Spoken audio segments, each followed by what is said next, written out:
Okay, we're going to be in to chapter 10 of John this week. It's right, the first part of chapter 10 is really kind of a continuation of Jesus' response to the Pharisees who challenged him in chapter 9. Remember, he healed a man that had been born blind on the Sabbath, and some of them said he couldn't have done it because that he couldn't have been from God. One, because he disobeyed the Sabbath laws, and number two, others said that he was a sinner. Verse that said chapter 9, verse 16. It said some of the Pharisees said this man is not from God for his work on the Sabbath. Others said, but how can an ordinary sinner do such miraculous signs? So there was a deep division among them. So it was obvious that something had happened. There had been a miracle because a man had been born blind, could see. At least that was what people were saying. So, but there was no way they could explain it. The Pharisees could explain it. So they tried to get the parents, remember, to try to say that he maybe wasn't born blind. And of course they said, hey, he was born blind, but that's all we're going to say. If you want to know more, ask him. Right. And they did. So they still didn't believe him. If you go down to verses 18 through 23, the Jewish leaders still refused to believe that he had been born blind and could see. That's when they called his parents, and they said, ask him yourself. He's old enough. So then they tried to get the man who was healed to maybe denounce Jesus. And in the next few verses in 24 through 34, they called him again and said, God should get the glory. God should get the glory for this because we know that this man Jesus is a sinner. That's in verse 24. And then the fellow who was blind said, hey, I don't know whether he's a sinner or not. All I know is I was blind, but now I can see. And then later on he said, well, how is that possible for him to be a sinner and not from God? Because only God can do that.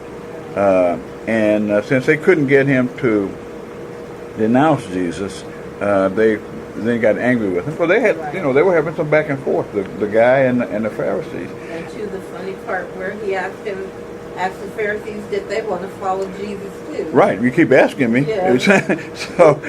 So then they finally said, hey, look, you were born a sinner. We are the experts in law, and I'm paraphrasing, and so get out. So they kicked him out of the synagogue. But then after they kicked him out, Jesus found him, right? And it was at that point in time that the man found more out about Jesus. Beforehand, all he knew was this guy had put some mud on his eyes, told him to go wash his face, and then he could see. And so he started out by saying the man must be a prophet. And then later on he said he's got to be from God. Well, then when he ran into Jesus, Jesus asked him, and let's go to verses 39 through 41 in John 9. That then Jesus told him, I entered the world to enter judgment, to give sight to... I'm sorry, let's start... where do I want to go? I want to go to the verses where Jesus asked the man if he believes in the Son of Man. Okay, just read that. Jesus heard that they had thrown him out, and when he found him, he said, do you believe in the Son of Man? Who is he, sir? The man asked. Tell me so that I may believe in him. Jesus said, you have now seen him. In fact, he is the one speaking with you. The man said, Lord, I believe, and he worshipped him. Jesus said, for the judgment I have come into this world, so that the blind will see and those who see will become blind.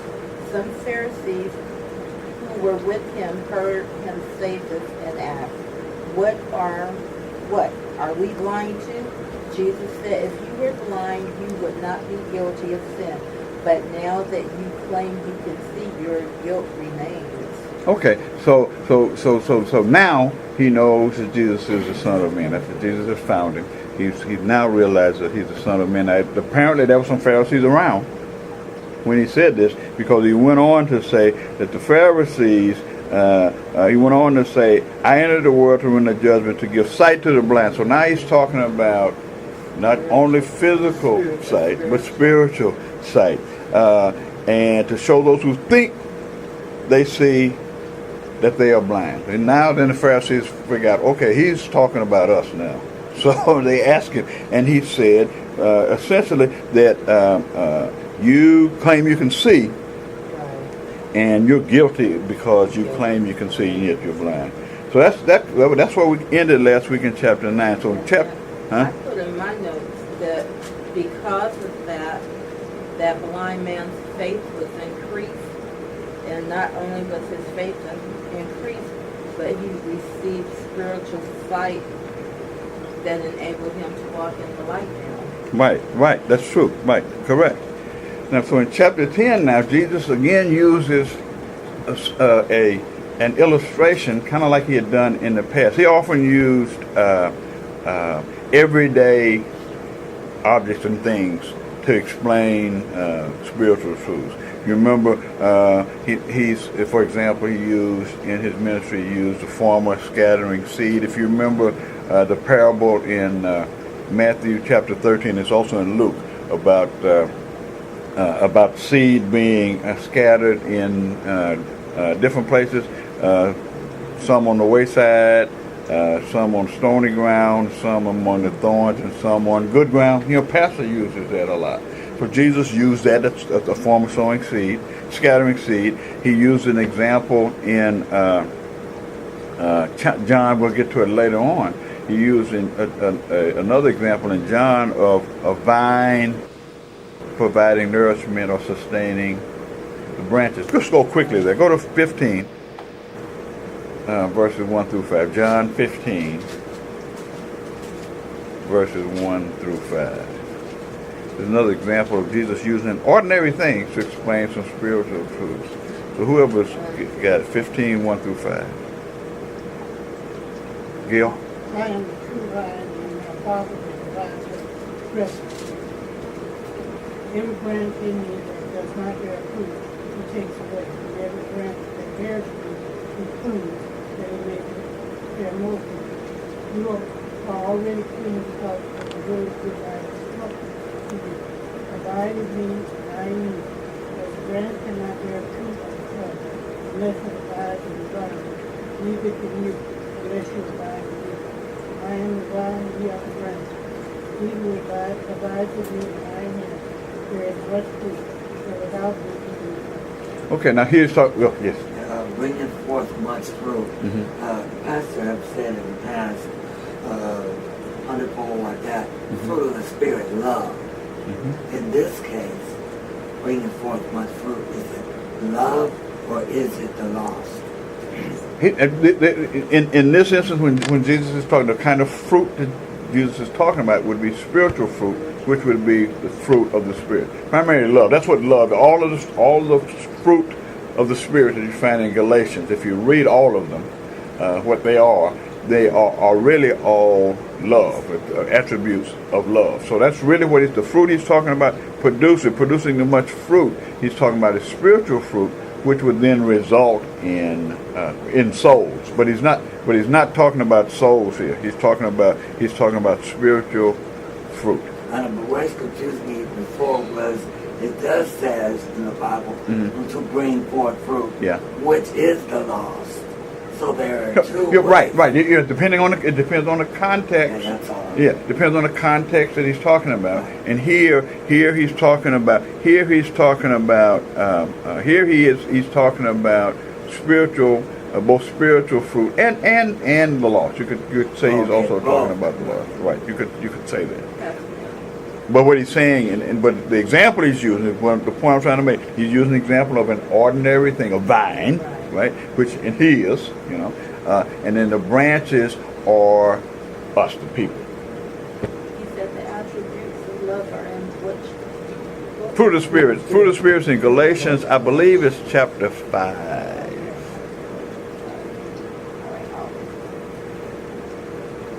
I don't know what the verse, but I believe it's in Galatians chapter 5. And he also used water, remember, and he used bread. So he used ordinary things to explain spiritual things, and he does that again in this chapter because he uses in chapter 10 he uses the example of a shepherd and a sheepfold or a sheep pen. So let's start in chapter.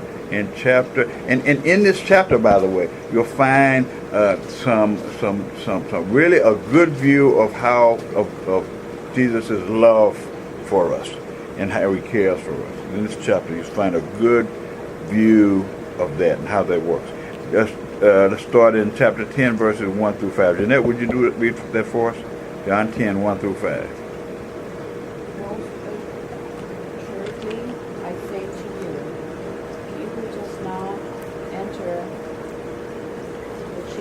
By the door, but finds of some other way. The same is a thief and a robber. But he who enters by the door is a shepherd of the sheep. To him the doorkeeper opens, and the sheep hear his voices, and he calls his own sheep by name and leads them out. And when he brings out his own sheep, he goes before them, and the sheep follow him, for they know his voice. Yet they will by no means follow a stranger, but will flee from him, for they do not know the voice of strangers. Okay, a little background on this chapter, and it'll kind of help us understand what Jesus is saying.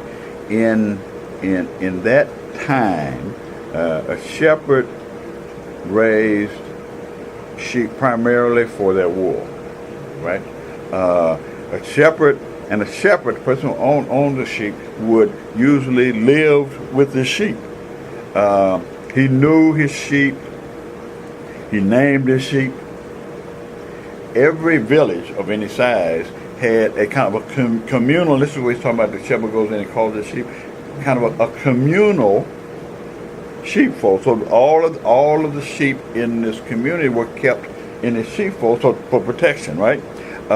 And the shepherds themselves took turns guarding the gate. In the morning, each shepherd would go into the sheepfold and for his own sheep, and he would call his sheep, and the sheep would recognize his voice, okay, and they would follow him. Now, what's significant here is that the shepherd went in front of the sheep. The shepherd did not drive the sheep. The shepherd walked before the sheep. And the reason he did that was that he could see then if there were bears or whatever, any danger, and he could protect the sheep from that. So as we read this chapter and you read what Jesus has said, if you look at the cultural background, you'll understand why he said it and what it means. The sheep would never follow a stranger because they didn't recognize the voice. As a matter of fact, they'd run from it. The 23rd Psalm, David says actually God, the Lord, is our shepherd, right? And it describes a shepherd protecting his sheep, making sure the sheep eat and have water and are protected. This is what Jesus is saying when he says when he's talking about the sheep and the sheepfold. Now, he's not saying in these first 5 verses, he didn't say he was the shepherd, right? He's comparing himself to a shepherd. So let's go on now, because they didn't understand what he meant. He just said that they didn't understand what he meant, so he went on to explain it. Let's start at verses 6 through 10. When you read that, Cookie, please. Jesus used this figure of speech, but they did not understand what he was telling them. Therefore Jesus said again, I tell you the truth, I am the gate for the sheep. All who ever come before me were thieves and robbers, but the sheep did not listen to them. I am the gate. Whoever enters through me will be saved. He will come in and go out and find pasture. The thief comes only to steal and kill and destroy. I have come that they might have life and have it more abundantly. Okay. I am the good shepherd. Oh, sorry. The good shepherd lays down his life for the sheep. The hired hand is not the shepherd who owns the sheep. So when he sees the wolf coming, he abandons the sheep and runs away. Then the wolf attacks the flock and scatters it. The man runs away because he is a hired hand and cares nothing for the sheep. I am the good shepherd. I know my sheep, and my sheep know me. Just as the Father knows me, and I know the Father, and I lay down my life for the sheep. Did you say One more verse, 16. I have other sheep that are not of this sheep pen. I must bring them also. They too will listen to my voice, and there shall be one flock and one shepherd. Okay, so he describes himself two ways in this passage. First of all, he says he is the gate for the sheep, right? And so, what is any idea what he means by that? What? When he says those words, didn't understand what he meant. He explained it to them. I tell you the truth. I am the gate for the sheep. I am the gate for the sheep. Okay, and then later, and in verse 9 he says, "Those who come in through me will be saved." Nobody can go to the Father. Right. The way to salvation, right, is through Him only. Right, only through Him. Not and since He's the gate, see, there were others that came before Him. Who he's talking to people He's talking about, or the false prophets who prophesied to Israel beforehand, and now the chief priests and the Pharisees. And later on, he tells you why they shouldn't believe them. But he's saying they came before me, and they were trying to tell you how to become saved, and that was through the law, right? But obviously the people didn't listen, but you didn't listen to them. Right, that's what he said. Then he says, those who come in through him, by him, because he's the gate, will be saved. Then he says, the thief's purpose is to steal, kill, and destroy. My purpose is to give them a rich and sustaining life. The translation that people like to hear is, the thief comes to steal, kill, and destroy, but I come to have life and more abundant life. Now, Jesus is, while the devil, okay, does steal, kill, and destroy. Jesus, that's not who Jesus is talking about here. Jesus is talking about those thieves and robbers. He's talking about the false prophets and the chief priests. That's who he's talking about, right? However, today, when we talk about it, we say the thief comes to steal, kill, and destroy. We're talking specifically about the devil, and he does. Okay, but that's not who Jesus is talking about here. He's talking about the Pharisees, the chief priests, and those folk. Right. And he's not talking about all the prophets of the past either. There were some prophets like Isaiah and Elijah and Elisha. He's not talking about those. He's talking about the false prophets, those who prophesied, for example, when the Babylonians came, or the Syrians came to lay siege to Jerusalem. There were prophets who were saying everything's going to be fine. He's going to go. He's going to go away. We're going to be fine. And when in fact the true prophets, God was telling them to tell the people they're going to be exiled. They're going to be punished. So he's talking about those who were giving false testimony. All right. So he's mentions he's the gate. Right?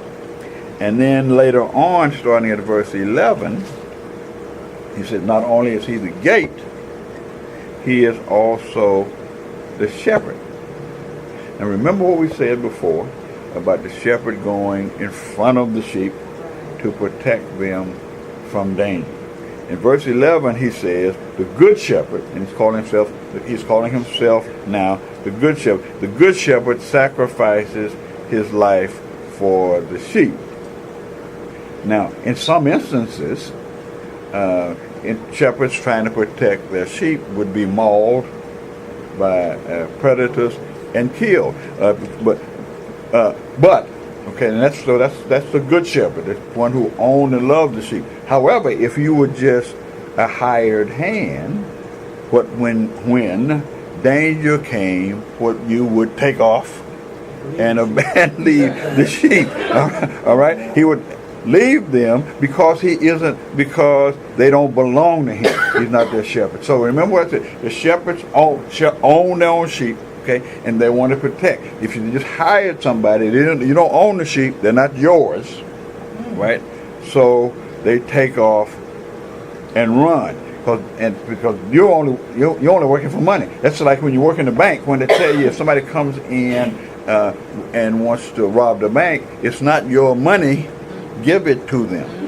All right. Who would the hired hand be? Just somebody they would hire just somebody to take it to watch over the sheep. That wouldn't be. I'm talking about. I guess it. You want to use an analogy? Too much into it. Would that be the preachers? Yeah, it would be right. These would be right. Yeah, right. Because he's talking about the thieves and the robbers, and that's who they are. Okay. And he's talking about the Pharisees, the priests, the chief priests. So when times get tough, since they're not his, they don't belong to him. They belong to Jesus. God has given them to him. He says, all right, because they don't belong to him. When things get tough, you cut and run. Just like today with our ministers today, sometimes. When things get difficult for them, either personally or with their congregation, they'll give up. Hey, I give up. I'm done. And they leave because they don't belong to him. You're a hired hand. Now, that doesn't mean that you should not pay, that preachers should not be paid. Okay, because what Jesus said, a hired hand, runs away because he's working for the money, right? Now, don't take that to mean Jesus is saying that you don't trust anyone who is your spiritual leader and that you pay, because the Bible's pretty specific about a couple of things. The Bible's pretty specific about people that labor for you being paid. To kind of give you an idea of what he's talking about with the chief priests and some of our pastors today, a person who just takes the money and not cares for them will leave again when times get tough. Go to 1 Timothy chapter 6. We talked a little bit about some of these people when we studied Timothy. When we were talking about false teachers and false prophets. 1 Timothy chapter 6, I'll read. 1 Timothy chapter 6, verse 5 says, "These people always cause trouble. Their minds are corrupt, and they have turned their backs on the truth. To them, a show of godliness is just a way to become wealthy." Okay? Right? Okay?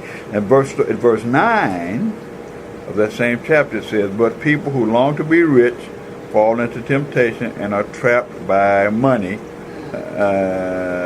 trapped by many foolish and harmful desires that plunge them into destruction. For the love of money is the root of all kinds of evil. And some people craving money have wandered from true faith and pierced themselves for many sorrows." People use that all the time. For the love of money is the root of all evil, or money is the root of all evil, and it is. But specifically, what Paul was talking about here was he was talking about people who were leading Christ's church for money. That from godliness is a way to get wealth, and there are people who or minister the gospel just to get wealth. It doesn't mean they should not be paid. But I mean, just to get. If the primary motive is not winning souls, the motive is to make money, right? But here's what Paul said. Here's what's said though about because I don't want you to believe or think that ministers or pastors or leaders, ministry leaders, should not be paid, right? Because if they're in full-time ministry and they have a family, the only way for them to survive and to continue in ministry is get some income from somewhere, right? So let's 1 Corinthians chapter 9, verses 13 through 15.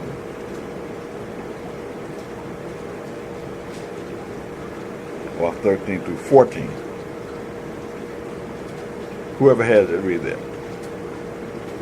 Do you not know that these things, that those things, the ministry of the holy things, even the things of the temple, and those who serve at the altar, partake of the office of the altar.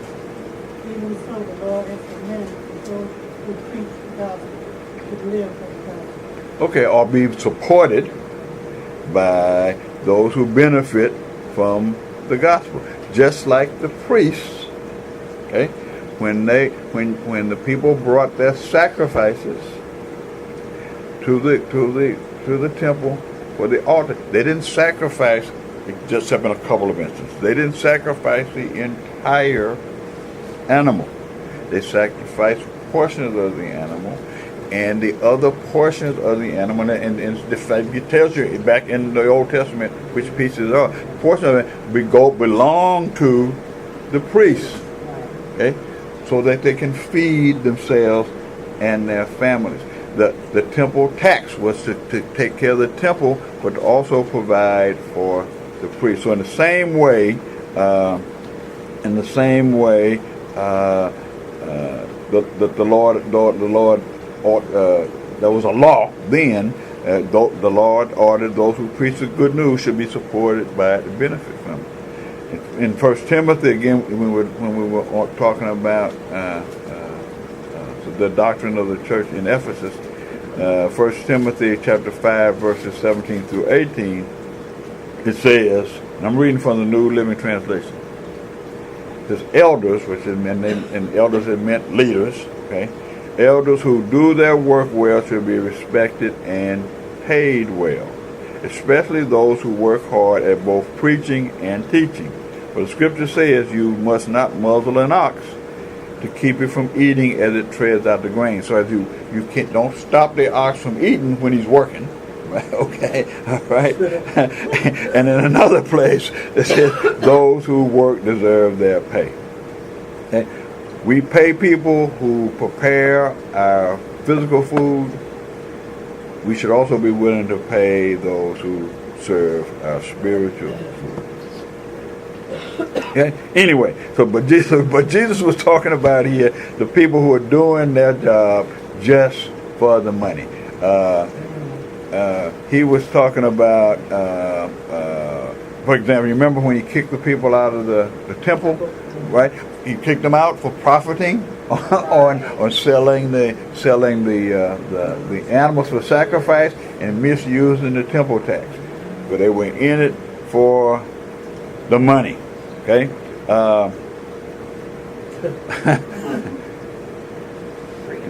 But then he said, okay, so now though, then he said that he is a good shepherd. He sacrifices his life for the sheep. He's talking about himself, that he knows his sheep and the sheep know him. So he sacrifices his life for the sheep because they're his sheep, right? The Father gave him the sheep to take care of. Okay? He's the good shepherd, so he's willing to sacrifice himself for the sheep. Who are the other sheep Okay. that belong to that sheep that he's talking about? Okay. Jesus is talking to Jews. So he's Right? talking about the Gentiles. Now he's talking. Right. He's talking. Okay, So he's talking. Not only you're not the only sheep. Okay. There are other sheep that are not in the sheepfold. They're not Jews.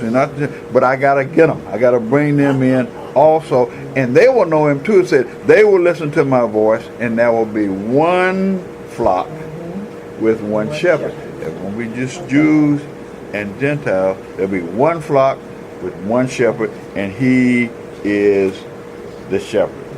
Okay? Now, he says some stuff that gets very interesting here. Let's go in verse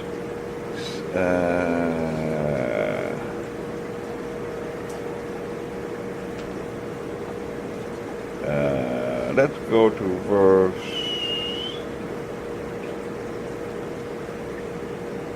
22. Okay.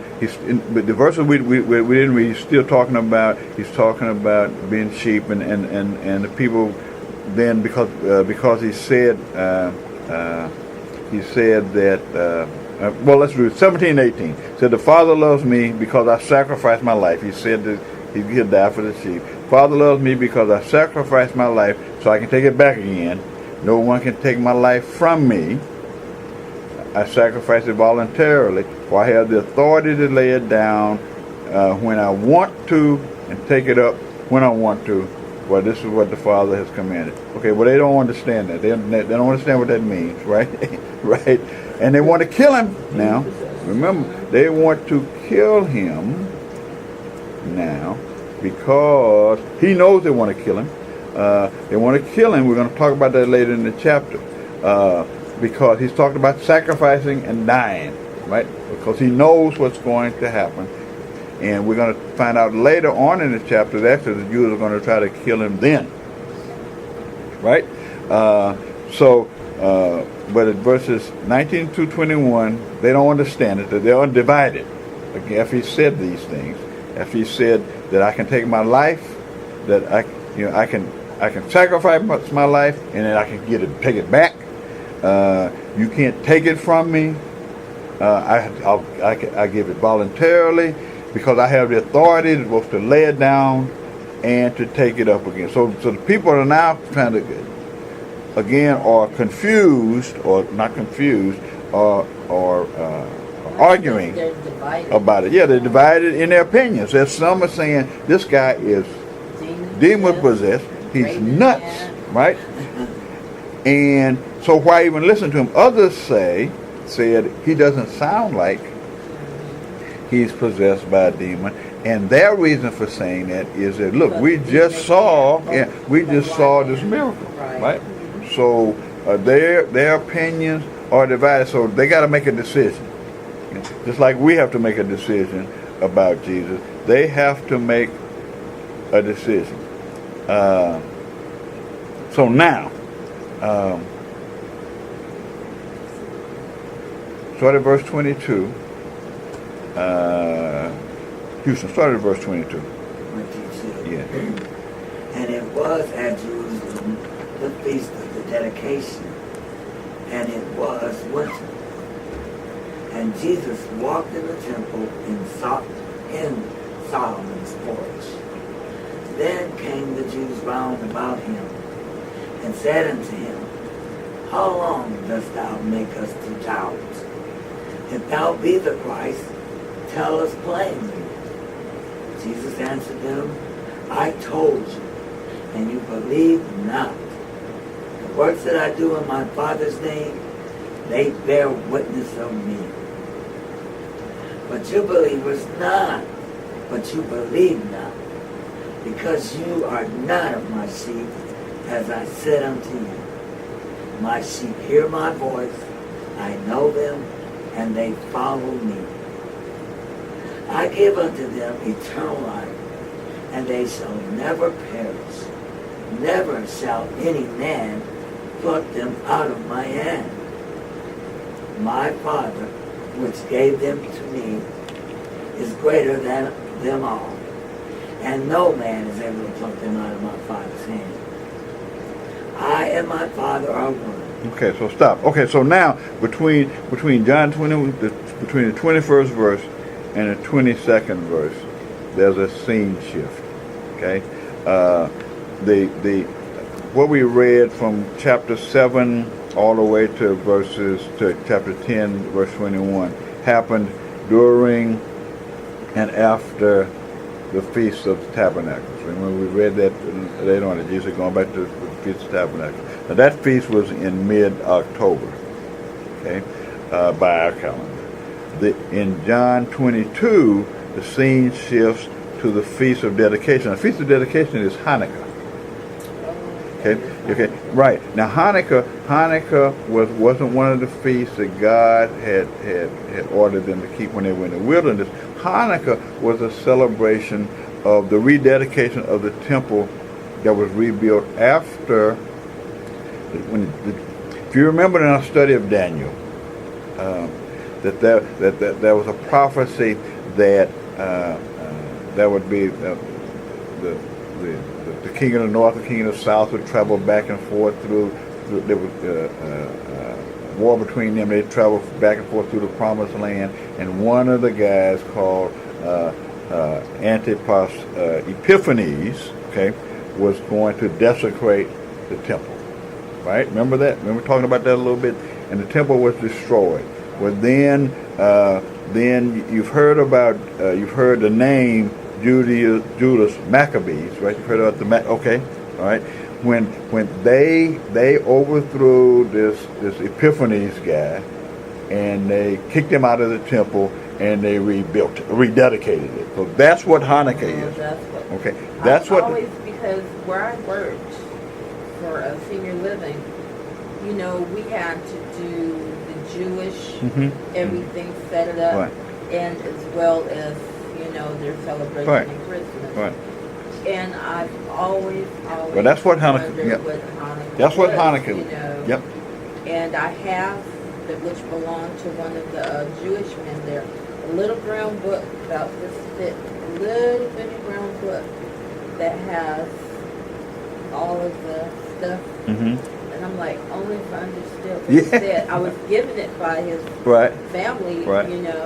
but I'm like, only if I really understood what was in here, Right. Is there some significance why I was given this book when they had multiple caregivers and other people that took care of them? So Right. I still have that little brown book.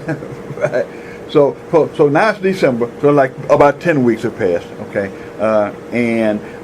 But there's still some discussion about who Jesus is. Right. They'd seen all these miracles or heard about them. Right. They had heard about the conversations, the arguments, the disagreements that he had with the Pharisees. They knew about him kicking the folk out of the temple. But a lot of people were still not sure of who Jesus was. So they wanted an answer. Are you the Messiah or not? Right? I mean, there was a lot of evidence that he was, but they wanted to know for sure, are you the Messiah or not? Because he had never said to anybody, think about this, if you think back, Jesus had never said that he was the Messiah except to one person. The only person he had said that to was the lady at the well. That's the only person he said that I am the Messiah to. And was there a real reason for that, why he did not disclose to the others? Yeah, the reason was, if he said I am the Messiah, the people's choice would have been to revolt, because now the leaders here, because they believed that the Messiah was going to lead an armed revolt against the Romans, so the people would have if he had allowed it, would have taken him and made him their leader, and there would have been and that was not why he came. Jesus came to offer his life. Would have been right. Totally different history. Right. So correct. That's almost kind of scary. And his time wasn't right. He had something to do. Right. So that's the main reason he did not announce to them, I am the Messiah. Two reasons. One, they might not have believed it. Okay. Right.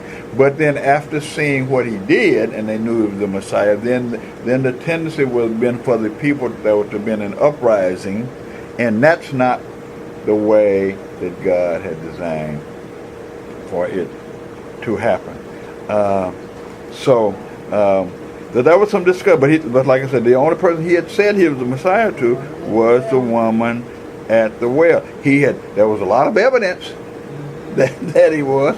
And matter of fact, John the Baptist was a witness to him. Said that Jesus was the one. The miracles would have indicated that he was the one. You remember the conversation he had with some of the folk when he said, like, look, I've given you witness. Don't just take my word for who I am. He didn't tell them that. Just don't take my word, because the law says in order, for testimony, you got to have two or more witnesses.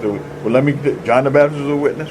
My Father's a witness. The works I do are a witness, and the scriptures that you study are a witness. So there was plenty of evidence there, right? Well, yes, they didn't believe. I mean, wow. Right, but they still, they weren't sure, and they didn't believe. Right, correct. They did not believe. So Hard-headed.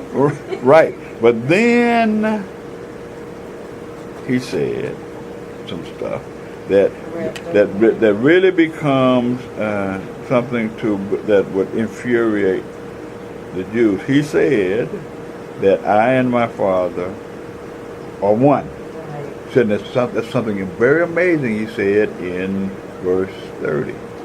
He said that he and the Father are one, meaning that there can be no separation made between the Father and the Son. Okay? The word used, the Greek word is translated one, is neither masculine or feminine. It really means oneness of being. Right? So what Jesus was saying to them was that I and my Father are one. He was saying to them that I am God. Right? That's exactly what he was saying. And they were furious. Look at verses 31 through 33. Oh, please. Okay. Is it wrong to say Jesus is God? No, it is not wrong to say Jesus is God. Because he is. Right? Okay. No matter what nobody tells you. Correct. Jesus, okay. Right. No matter what nobody tells, and I'm basing what I say on Scripture. Right. Not what I believe. But that's why it's important when in studying Scripture, it's important to know a couple of things.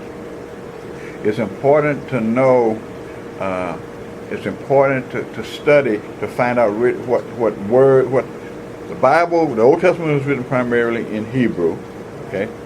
The New Testament primarily in Greek. Just as if there are some differences in between translating stuff from Spanish to English, some words don't translate right. And you got to really know what the person means when they said a certain thing. That's what my sister-in-law says. She said you can take one word, and depending on how you use that word in a sentence, it can mean a whole total different thing. Right. So you really need to know what the person meant when they were using that word. So that's why before we started really getting into our study, you always said make sure to read the verse before. Yeah, you want it in context, right? Read the context before and read the context after that verse, so you'll have clarity. Right. So you can understand. Right. What it means. Right. You'll understand what I mean. Because so he said, my Father one. They obviously knew what he was saying, because verse 31 through 33 it says, once again. And we know in previous in our study they wanted to kill him before. Once again, the people picked up stones to kill him. Jesus said this time, essentially, why are you stoning me? Are you stoning me because of the good work that I've done? You're stoning me because of the miracles?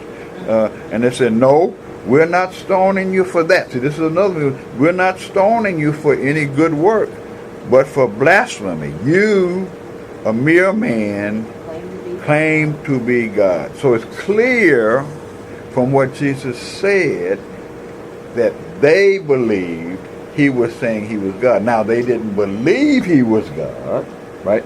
But they knew that he was claiming to be the Son of Man, or claiming to be God. He used Son of Man. He said, my Father and I are one. And that kind of goes back to if they knew the law and they did it. There's a verse in Deuteronomy says, "Hear, O Israel, the Lord, hear the Lord our God. The Lord is one." Right. Okay, so Jesus was saying that he was God. Now, And he said, okay, are you stoning me? They said, no, we're stoning you because you claim to be God. Then there's something else that interesting goes on, and it's kind of confusing. So let's try to get through it, and then we can maybe come back to it next week. So Jesus was saying this, he was God, right? When he said, you, a mere man, claim to be God. Then Jesus said this. Read 34 through 36, Darlene. Jesus answered them, is it not written in your law, I have said you are gods? If he called them gods to whom the word of God came, and the scripture cannot be broken, what about the one whom the Father set apart in his very own and sent into the world? Why do you accuse me of blasphemy?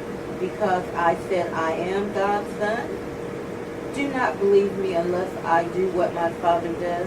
But if I do it, even though you do not believe me, believe the miracles, that you may know and understand that the Father is in me and I in the Father. Okay, so stop. All right, so now,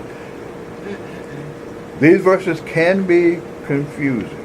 Right? Okay. Now, well, first of all, look, the word God translated in these verses should be small letter, not the capital. Mine has small. Okay, small rather than capital. But if you were a Jewish leader, you would have understood what Jesus is saying. Right. Go to Psalms 82.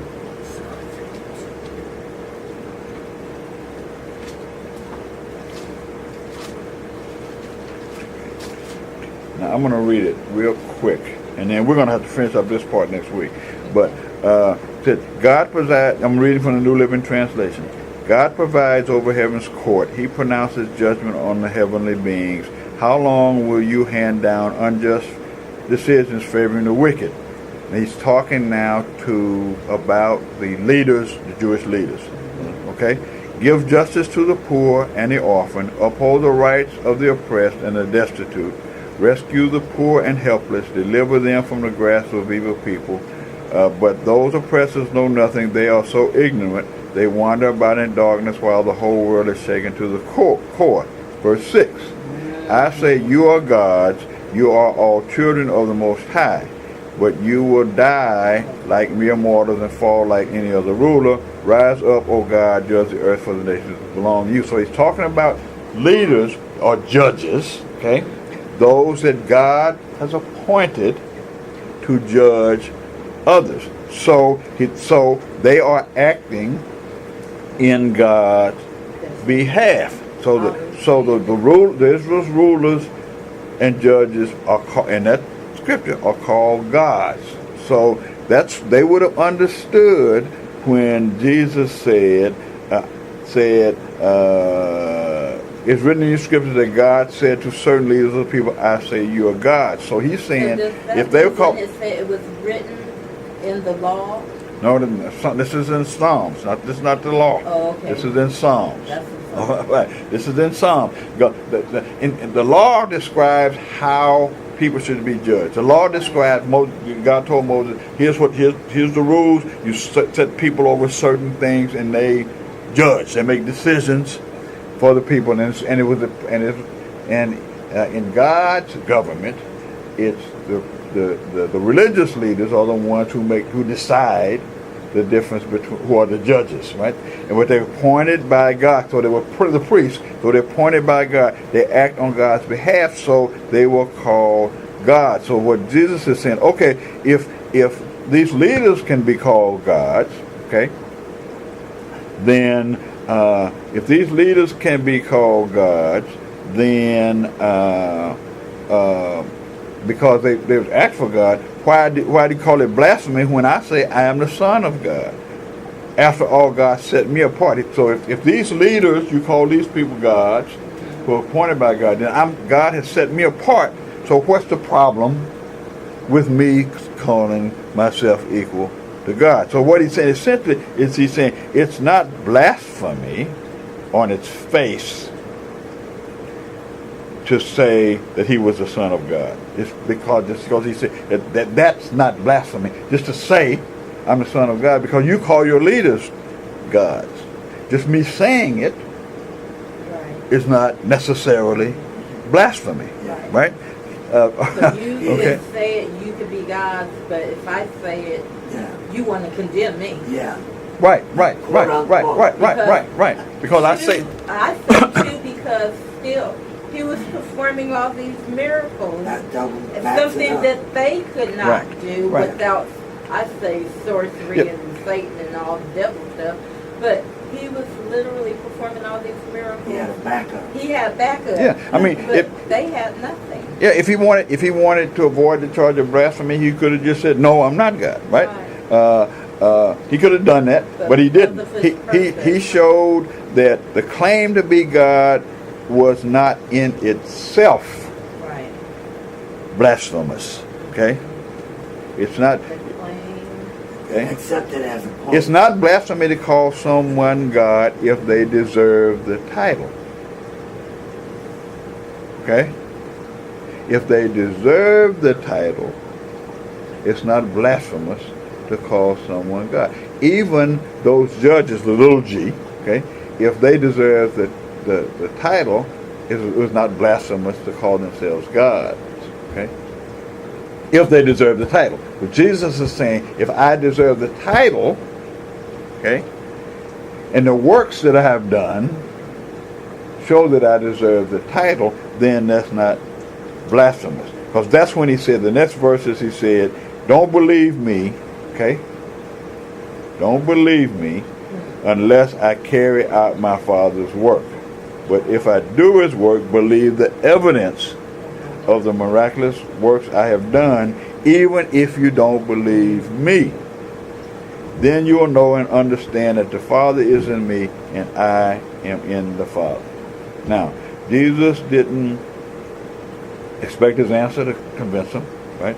His answer to convince him, so that's why he said, look at, just don't listen to the answer that I gave you. Look at the evidence that I provided. Okay? Then we're going to finish. Then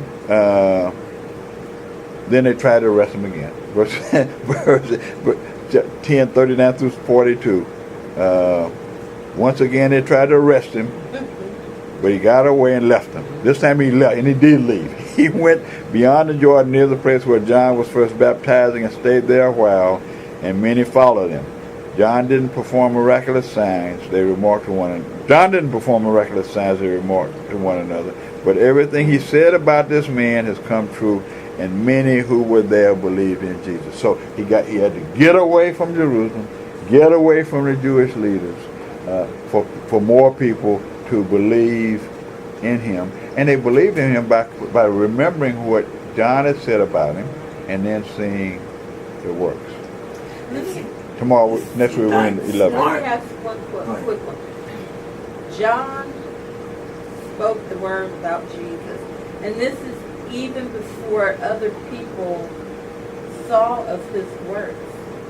Yeah, he recognized. Because remember in the first part of the thing, John said he was told when you see the Spirit of God resting on a person, that's the guy. And after he baptized Jesus, it happened. Right. So then he knew. So then you he know said. What? And it's almost as though the Jews, the Pharisees, everyone believed, but it was like if they had to believe that this man was indeed the Son of God, that all their power and whatever would be taken. Well, that's part of it. Well, one sense they weren't real sure who this guy was, and he was causing the people to follow him. He was causing a big change in the Roman Empire. Their concern was a couple things. One, their concern was what their leadership roles, and the other part was they were concerned the Romans are going to come down on us, and so we need to do something about this guy. Heavenly Father, thank you for this time today. We ask that you bless the services today, bless those that are on